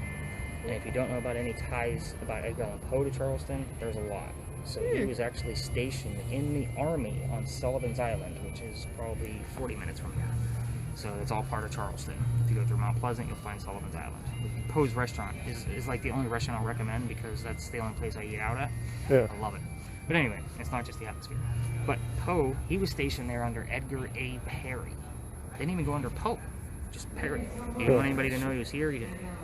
He wrote The Gold Bug was actually based off of Sullivan's Island. So if you're a Poe fan, classic literature, like The Gold Bug was all based right here in Charleston. The story of Annabelle Lee is an alleged story that also happened here as well. And we all know that poem, right? She died by the sea, blah, blah, blah. yeah. So apparently he fell in love, he got shipped away, he came back, the father didn't like Poe. So when she died from probably pneumonia, the father buried 2 unmarked graves in Unitarian Church, which is about half a mile from here. And that way Edgar couldn't find her. He couldn't visit her. Yeah, The Unitarian Church nor the Poe Museum will verify that that story is true or that there's unmarked graves there. Now, I've walked through that. It's an overgrown, like, garden style type Yeah, we cemetery. passed it It's earlier. gorgeous. Yeah. yeah, Most of the headstones are unmarked because they're that old. Yeah. So people did grave rubbings and things like that, which are now illegal. Yeah. Thank the gods, so we can actually have our history. But there's a lot that goes on with Poe here. You just got to dig around, and not a lot of people talk about it. There's actually a book called Edgar Allan Poe's Charleston, was just released. I think it was released in February. I'm about halfway through it, so amazing read. Another local author. Sorry, gotta promote my friends. Yeah, I haven't met yeah. this guy yet, but I met his wife. Yeah. It's a weird, odd thing. So I told you I did Uber. I know I talk a lot. You guys have to shut me up every once in a while. No, we enjoy it. So I actually will help a friend out who owns a business in Somerville. She has a flower shop, so she'll call me up and say, hey, can you deliver some flowers? Can you go hang some stuff downtown for a wedding? yeah, Yeah, sure, no problem. So I'm down here 2 weeks ago, hanging stuff up for a wedding, getting it all set, and the wedding planner's there, and we get to talking, and she's just like, you look really familiar, and I'm like, well, you may have seen me, I'm on the internet. yeah, I'm a small celebrity, and she's like, you said your name was Nick, right? I was like, yeah. She's like, Nick McGurr? Is that right? I'm like, yeah, that's me. And Yeah. she's like, my husband is actually interested in your work. I'm like, well, who's your husband? So she told me, I'm like, the author of Edgar Allan Poe's Charleston? She's like, you're familiar. So it was just very odd that we kind of crossed paths that way. I haven't contacted him yet. I've been meaning to, but I've been so busy with school. yeah, But yeah, it's weird the people you run into that know, and I get recognized now as the ghost guy. So if I'm- Excellent. Yeah, that's awesome. I'm not complaining. Yeah. So again, it's one of those things. Where was I? We talked about Poe. We talked about Nettie. We talked about Junius. So we talked about bocces. I think I pretty much gave you all the weird. This is all legend and lore, and I Yeah. haven't even looked at my spirit box yet to see what happens. But there's one last story here, and we're going to be diving into.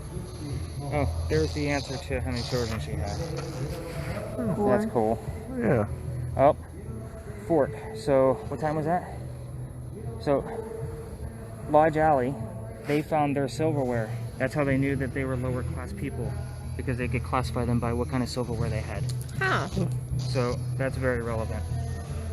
The paint cast Randy column we got. We already knew about that. Everything else looks pretty bunk. So and by the way, once I finish up my master's degree, Yeah. debating if I'm going to go back in for my PhD, which will allow me to study all this. Yeah. That's the program I'll be going into because I get to pick my dissertation. I'll be a doctor of ghosts when I'm done. Hell yeah. That is so cool. So my dad, when I was, I went to school for psychology before. I'm a paramedic now, but he went to school for psychology too at the same place, and he had a professor who was, he took a class called Psychology of the Paranormal, and he said it was one of the coolest classes he ever took. Yeah, and I know that there's a lot of colleges that are doing that now. Yeah, well, they don't have it anymore. The guy who taught it stopped, and they didn't have anybody to replace him. But I would have loved to have taken that class. I was like, he said it was super cool. I used to read the book when I was little. So the program is called a PhD in creativity. And the creativity part is mainly writers. Yeah. You get to pick your subject of study. And then they pick the mentors that are going to teach you. They only pick 12 people per year for this program. I emailed them and like, here's what I would like to do. Do you have mentors for me to work with before I even waste my money on the application? Yeah. So they're still debating. You know, kind of like I only got a few months left of my master's program. I'm finishing the damn novel. That's the thesis. So, but the dissertation like will literally probably spit out a good 5 or 6 books for me. Like just on what we're doing here tonight. But I have to be in my field X amount of hours. I'm like, are you kidding me? This is my job. Yeah. You know, so I'm like, I have obviously all of the recorded data as proof Yeah. that I'm in the field. Yeah. So it's just it's debatable. But again, do I really want to go through another 3 to 4 years of school? I mean, She would say yes. I would be a perpetual student if I could, but I would love to go forever, but that bill's getting higher and higher. Yeah. And higher. That's the only. It's We're like the trying to- balance thing. yeah, we're trying to take out, knock out some debt now and work and stuff. And I got 2 bachelor degrees. My wife's about to wrap up her first bachelor degree. She starts her master program next month. And do I really need a PhD to do what I'm doing? Not really. I'm legit, you know? Yeah. I don't need a piece of paper to tell me that. You guys Yeah. don't need it either. Is it cool to talk about? Yeah. Yeah. But I'd much rather say, hey, I've already written 7 books. I'm working on number 8. Yeah. Like, that to me is a little bit more, Yeah. you know, confidence. But anyway, let's talk about some pirates. Okay. And then you can ask whatever questions you want here, because there's a lot of holes in this story. That building you guys see over there with the crosses on it, Yeah. those aren't crosses. Those are earthquake bolts. Okay. You know what those are? Did they talk about those in the carriage store? Yeah, where they Yeah, they like- tie them in to pull the walls back together and Right. things. Exactly. Those are the first set of earthquake bolts that we set up in Charleston. That's why they look all weird and wonky. You'll see them closer because we're going to get close to the building. So this is the Powder Magazine, oldest government building Yeah. on the East Okay. Coast. Yeah. yeah. Did he talk about Anne Bonny?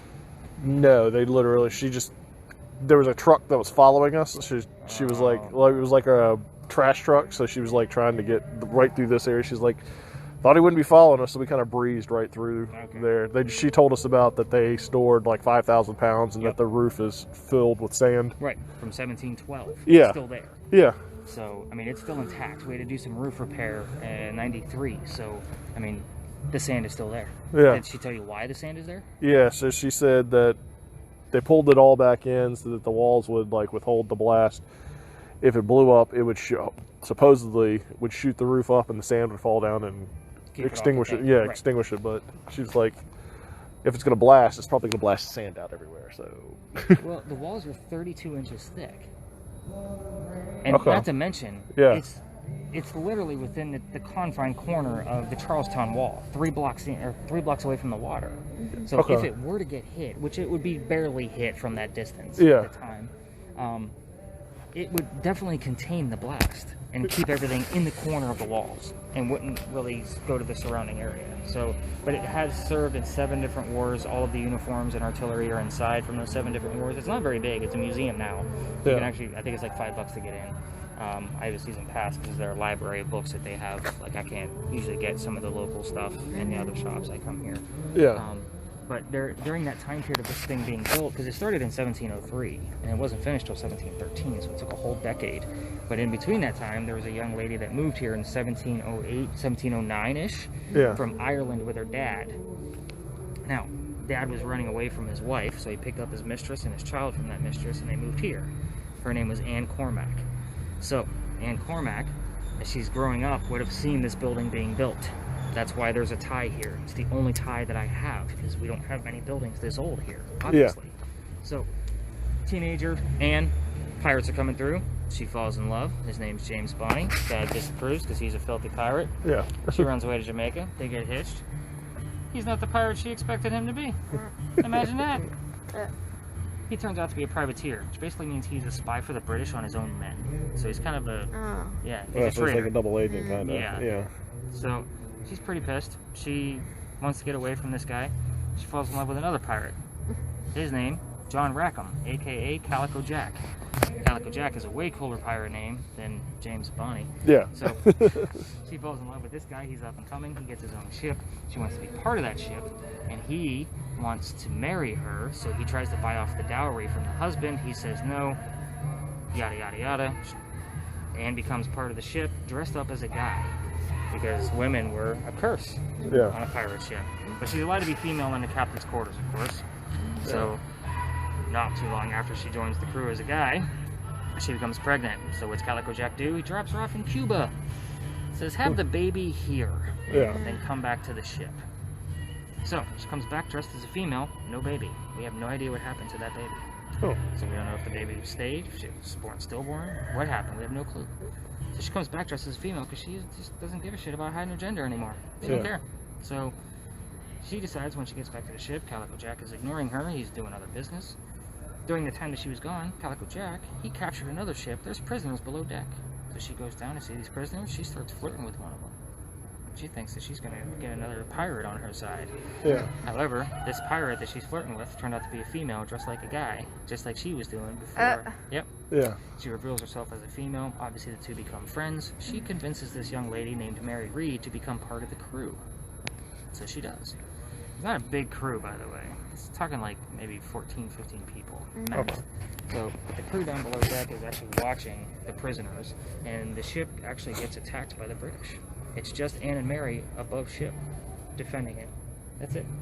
Against the British. So what do you think happens? They get taken. Yeah. Obviously. So they get all the pirates that were below deck drunk watching the prisoners. They get tried and hung. Done deal. 10 days later, Mary and Anne, it's their turn because they were a little feisty and they were going to do their trial a little bit separately. They can get convicted for piracy, but then they reveal their gender. Because they must have hid it as they got captured. So they reveal that they're female. Judge, he doesn't care. His name's Nicholas Laws. He's just, we're gonna hang you anyway. Then they both plead their bellies, which means they're pregnant. We don't know how true that is. However. So obviously their hanging got delayed. But Dad, he's still here in Charleston. He's got lots of money. He was an attorney back in Ireland. He was doing pretty well for himself. He pays off the judge and gets Anne Bonney out of jail. Apparently she came back to Charleston and lived a long, happy life. Some of them say she went back to Virginia. Some say that she lived here. But the only thing we really know is that she got remarried, had plenty of children. Did you guys hear that? Something? Yeah, I did. Yeah, I just sounded like a bell. Super weird. But anyway, and apparently she lived to the ripe old age of 84. How we got such a specific number, I have no idea. Because there's so many holes in the story. I've read dozens of versions of this, and they're all different. So I kind of pieced together what was consistent for the stories with you guys. As far as Mary goes, she died in jail from whatever pirates die from in a Jamaican jail. So take that for whatever you want to know. You're going to ask whatever questions you want to know. You want to know if she fell in love with Mary Reed, who was her favorite, whatever. I've gotten the words Calico here. I've gotten the words Jack. I've gotten the word James. I've had Anne show up. Mary, Reed, Cuba, I've gotten here. Like, there's very specific things. I didn't even believe in this story until I had to start coming here because of the Philadelphia Alley thing that I told you guys about earlier. Damn it, now I don't even like pirates. Like, come on, this isn't my thing. So, we're going to get this spirit box turned up. Well, you guys already know what earthquake bolts are, but there's earthquake bolts on this back apartment building, too. They're just square and blend in, so it kind of gives you a better gist of what they look like now, because we still use them. I'm going to pull out my spirit box and see if anything came up relevant.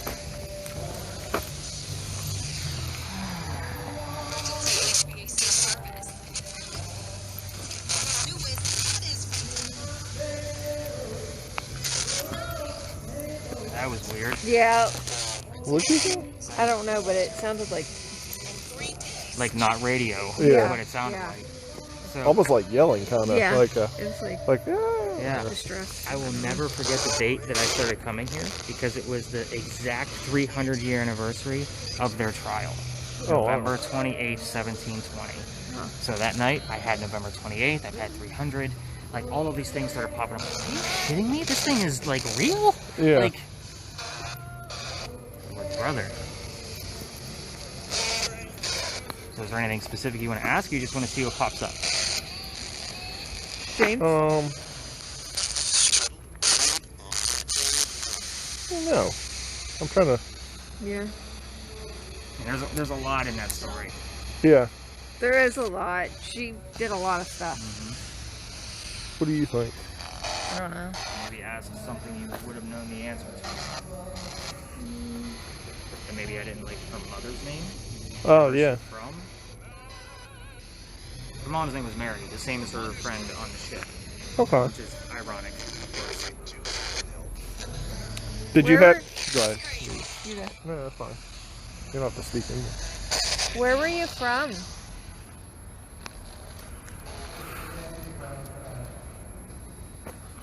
Let's see.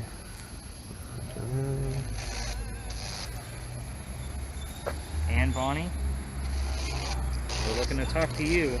Can you tell us where you were from?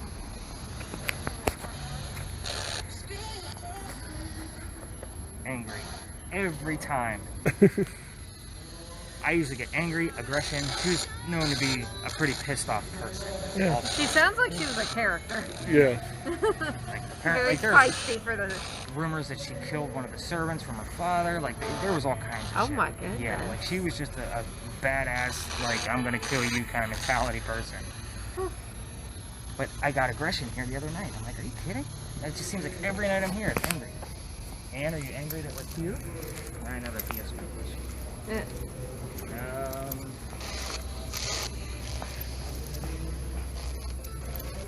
Have you ever asked what her child's name was? Can't prove it. Yeah, so it would just be kind of a... I can prove that she had a baby in Cuba. Yeah. So where did you have that baby? That's a great question too. And where did you have your baby at?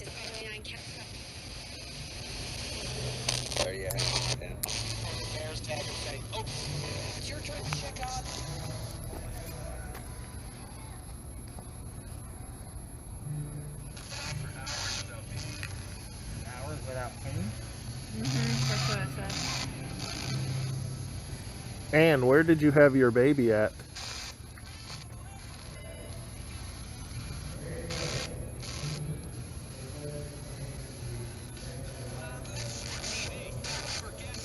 I heard father.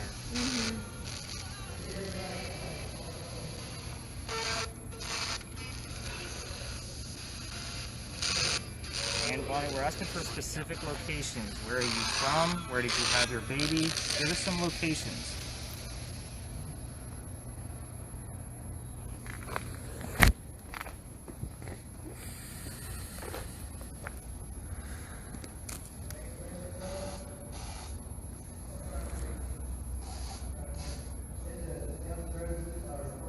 Ravine. That's the word that showed up. Ravine. Now I gotta be looking up the geography of Yeah, Cuba. I was saying, did she have it in a ravine? Or is that where the baby ended up? Oh, Since nobody knows where. I mean, you can't prove that one then. But, Suicidal thoughts just came upon.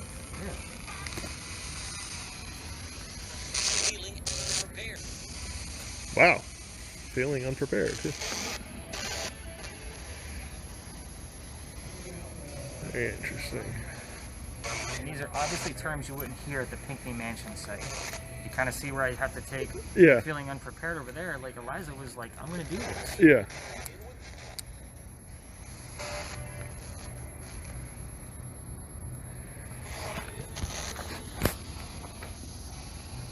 And who was your first husband?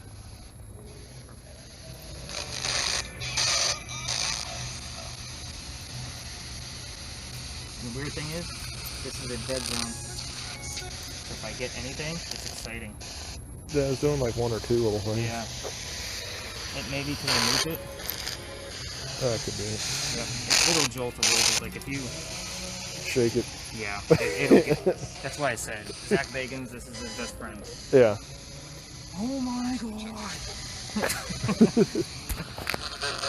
I love the South Park episode that they make fun of him. He's like, I don't think I've ever seen it. oh my god. The ghost, she's like, there's something touching my leg. There's something going down my leg. And it's like him pissing. I'm getting wet too. You know, the odd thing is I don't get a whole lot of folks that say that they've been touched on one of my tours. I think it's happened twice in tours. Huh. It's one of those suggestive thought things. Yeah. And who was your first husband? As it's upset.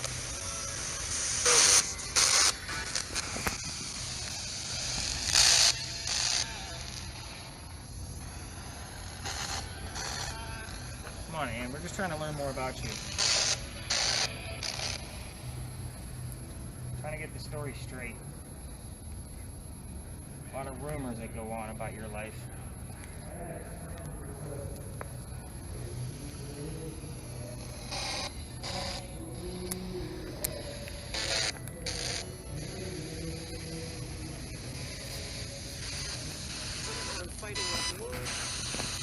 Lauren.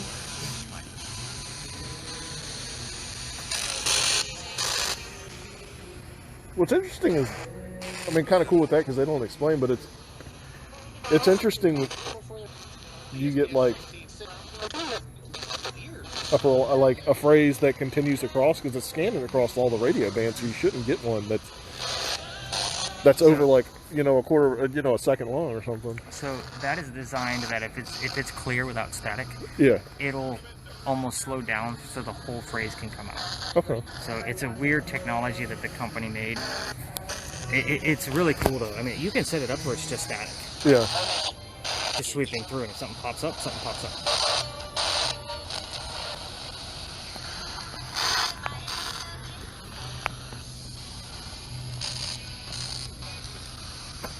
And where did you have your baby at? Your first baby, Yeah. because allegedly, Oh. And where did you have your first baby at?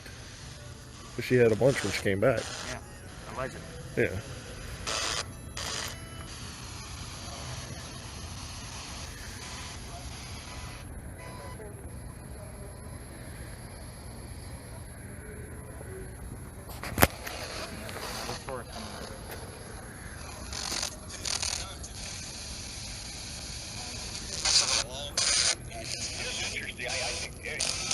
Do we know what her maiden? Did she ever change her name when she got married? Ann Cormack to Ann Bond. He's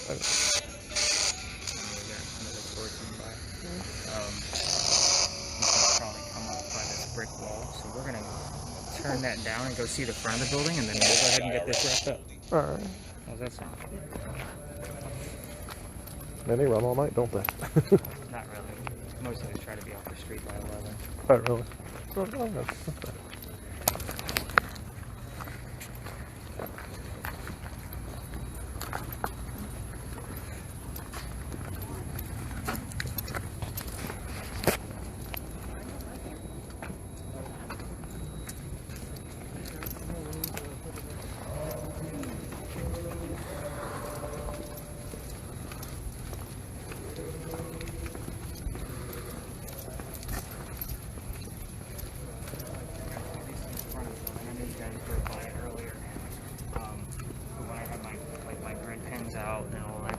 It's great for pictures. The grids are basically so that you can see where the dots land, but you can't see the lasers in between. It's kind of like a cat laser. Yeah. Okay. So if something passes through it, like it's probably 200, 250 dots. Yeah. So if something passes through it, we'll see it. And I have the person with the camera taking pictures. I also have a laser grid, which gives us not dots, but squares. So it's full red squares. Yeah. And that way, if we capture something with the camera there, because of the squares, I can put it in 3D software and have a full 3D picture of the apparition that we caught. So That's again, awesome. They're rarities. Yeah. So again, I like to stick to the things that record long term, of things you guys can go through for hours, versus just a few hundred pictures. And the average amount of pictures that I tell people to take is between 300 to 500. Yeah. So in a 90-minute time, they're just clicking Yeah. the whole time. So I think we actually got a lot of stuff I really need to analyze from this parking lot here, so I'm pretty excited about that. We got some strong terms on my spirit box. We'll see if I capture anything there. Questions, comments, concerns, differences? Do you think animals can pick up stuff? Yeah, I mean, they're still beings. Yeah. I will tell you with dogs, and I don't know so much about cats' eyes, but because those are completely different, but dog eyes are diachromatic, where we're monochromatic, which means they can see, how do I put this? Their colors are blue and yellow, so that's really what they can see. So dog toys, my wife and I, we only buy blue and yellow toys, because that's what they can see. I actually have a dog simulator that I go shopping with, so I can see what we see versus what they see, and that way, when something is moving, it doesn't matter what it is. That's why they get angry if something's off in the distance. You know, again, it could be a person, but it can also be something we can't see. Just because their eyes are so much different than ours. So we have monochromatic tones, so I can see that there's 4 people standing down in the corner. They're just going to see a bunch of blurriness, and they're going to go shit, I'm in danger. That's why they bark. You know, and they'll get that standing on end and the pointer look. I mean, my 2 dachshunds do the exact same thing, just because of the way dogs see. But as far as the animals sensing things, I grew up with an animal. Toby, I was about 12, 14 years old. He would not step foot in my mother's bedroom. We have would not cross the threshold. He couldn't put his favorite treat on the other side. He's not going. He's not going there. We have a cat that so the upstairs, it's a 2-story. We're renting, so we've been there for like 3 years, 3.5 years. The upstairs is a bedroom, but it's a refinished not really attic. We use it for storage mainly, but she sits at like the same time almost every night. She goes and she just sits at the top of the stairs. We don't ever go up there or anything, and she'll just go up there and start meowing for like over and over, and she's just almost the same time every night. Like there's EMF finders on for your phone. Yeah. I mean, they're not as sensitive as the one we're using tonight, but it's good enough. Yeah. Obviously, the spirit box that I'm using on my phone, that's a good one. Like, test it. See what she sees. You can, I'm sure. Because she goes crazy, and she'll. I mean, all cats go crazy, but she like it's we always I don't know, we never like paid attention before, but it's enough and it's a regular spot that it's like weird. It's weird. I guess she like goes up there every night. It's so weird. And she'll it's weird. She just sits in weird poses when she's doing it. She like still look into the way she sees things. Yeah. I mean, she'll sit at the door and meow and go back and forth, and then she'll turn and we call her a stupid cat anyway because she does weird things, but she'll turn and like sit and like face walls and like just like. Have you ever seen a cat just like get up on the back of the couch? And she's only done it at this house, and she'll just sit facing the wall, like. Maybe there's something she doesn't want to see in the other direction. Yeah, no, it's a weird. Yeah. So I wouldn't say that she's stupid. I would say it's probably unexplained because we can't see what she's doing. Yeah. So look up cat simulators and look up what But she definitely didn't do it before we moved. That was since we moved into this house. Yeah, then there's something going on for sure. Yeah. But I mean, that's the first signal. If you get an EMF that's higher than, say, 42 to 50 inside of a home, there's your second thing. You definitely have something going on. Verify it with something else. But yeah, I think the vision on a cat is going to be interesting if you dive into that. I'm actually looking at that myself tomorrow after going through your data. Just because I don't think I've had anybody ask me about their cats before. Everybody was asking about dogs, and I know about dogs. It's a 50-50 with a dog. Yeah. You just never know.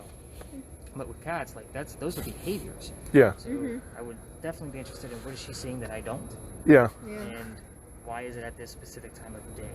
Because Yeah. you might have what they call a residual ghost, where it just kind of replays itself. It's almost on a loop. Yeah. So if it's at the same time of day every day, then that's why your cat is reacting at the same time every day. And it's almost like she's talking, like, because she'll meow. She's like kind of we call her dumb kitty, but because she has tendencies, but she's really sweet, and she'll like interact. Like you meow at her, she'll meow back, and she kind of like, she goes up there and it's like she's having conversations, like just meowing, or like it's weird. Like when you go up there, like it's enough to like make the hair stand up, and you're like, we have it's all creepy. The stuff in the attic from so my mom. That's why we don't go up there. My mom passed away, and I've got her entire apartment upstairs. He doesn't like to go up there because he basically took all the stuff from his mom's house when she passed away a couple years ago now, and just has never wanted to go through it. So we just moved all her possessions. Died a few years before your mom? 2 or 3 years before. They were real close sisters. It expands these. They built it as a 2-bedroom. They pretty much carpeted it, and it expands the entire I don't know. Upstairs, it's just a big unfinished. Like it's carpeted, but there's no dividers. It's a room. It's Yeah. just like a big open space. Yeah. Just walk through it with an EMF and see if there's spikes somewhere. I mean, you'll see where your regularities are. Like I can pull it out right now and she'll be sitting at 42 to 44 because we're outside. Yeah. It might go to 46 because I'm relatively close to a parking meter. Yeah. Because the ley lines are underneath us. But the reading on that, like you should, if it spikes to 50 to 80, like you've got something going on in there. There's something within those boxes that is attracting to that cat. Yeah, that's interesting. Yeah, that's. I mean, it's mostly that stuff. We've been talking about that for like a year and a half, and like never even thought about like to like look into it even more, like into that. But we're always like, yeah, she's up there. Like it's become a running joke. We're like, she'll start like we'll have people over, and we're like, yep, she's up at the top. She's talking to mom again upstairs, and but when she's doing that, that's when you need to do a quick scan and see what's happening. Like, what is she seeing? Again, there's a million things you could do with that whole scenario. Yeah. You know, the laser thing would work. You know, if you guys actually have, you can get a laser grid pen. Okay. Amazon, $15-20. Just spray it up there if something passes through it. You know, when I say spray it, I just do it just to show you what it looks like. Oh, look at that! I'm actually getting some. That's cool. We're also, again, got the ley lines underneath us for the. So the cats will probably go nuts over this because my dogs do. They chase it. So a grid pen.